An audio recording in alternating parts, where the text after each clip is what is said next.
Do you ever feel awkward? Like in social situations, and you say the wrong thing, such as when the waiter says, "Enjoy your meal," and you say, "You too." Or we laugh it off, but it is awkward, isn't it?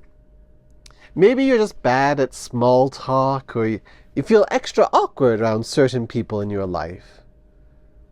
After COVID, we stopped passing the peace, and I've never heard anyone ask for that back.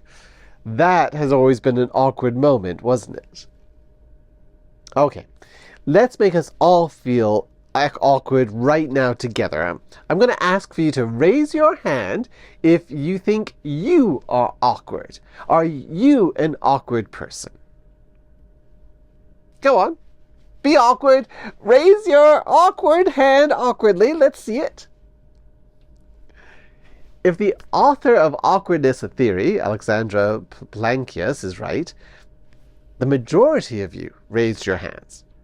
Or at least you thought about it.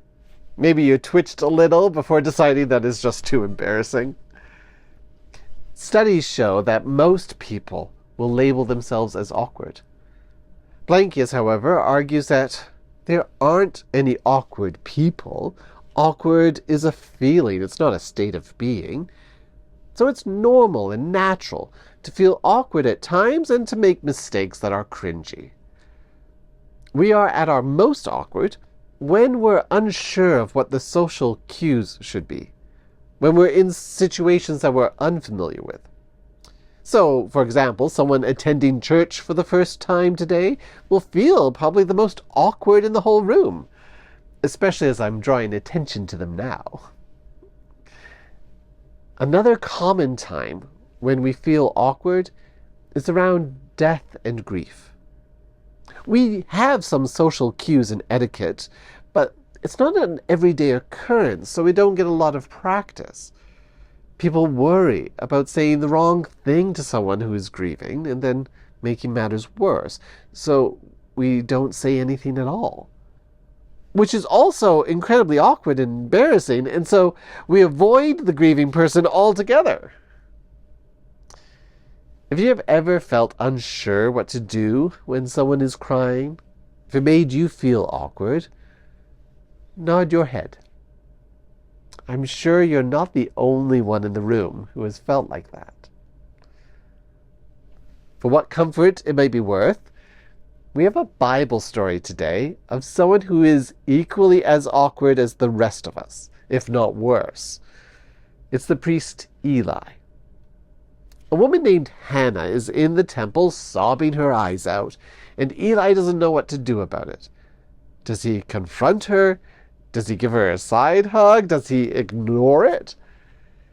He stares at her for a minute and then decides, oh, she must be drunk.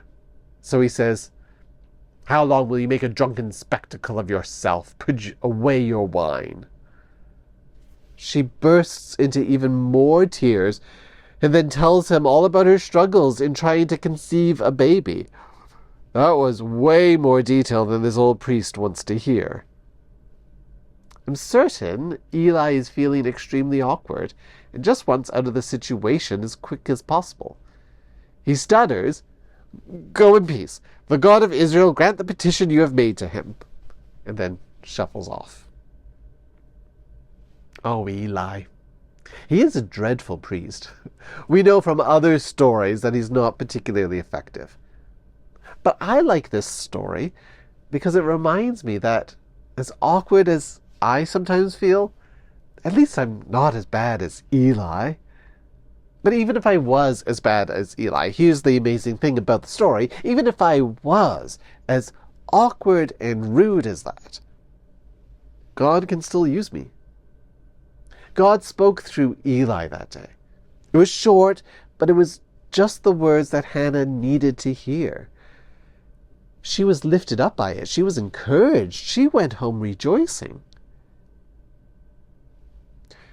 When you approach someone who is grieving, you might not know what to say. Maybe you do say all the wrong things. But don't dwell on that. Just trust it with God. If God could speak through Eli's mumbles, God's Spirit will speak through you. In fact, simply acknowledging and saying hello to that person in grief, saying, "I'm sorry for your loss," maybe even a hug, that's often all we need to do. Your words aren't going to heal the heartbreak, but your attempt can help ease this awkward social situation. And your awkwardness makes the grieving person feel like their awkwardness is okay too. So even bad attempts at being loving in God's grace will do wonders. So don't worry about being awkward. God can use awkwardness too. Amen.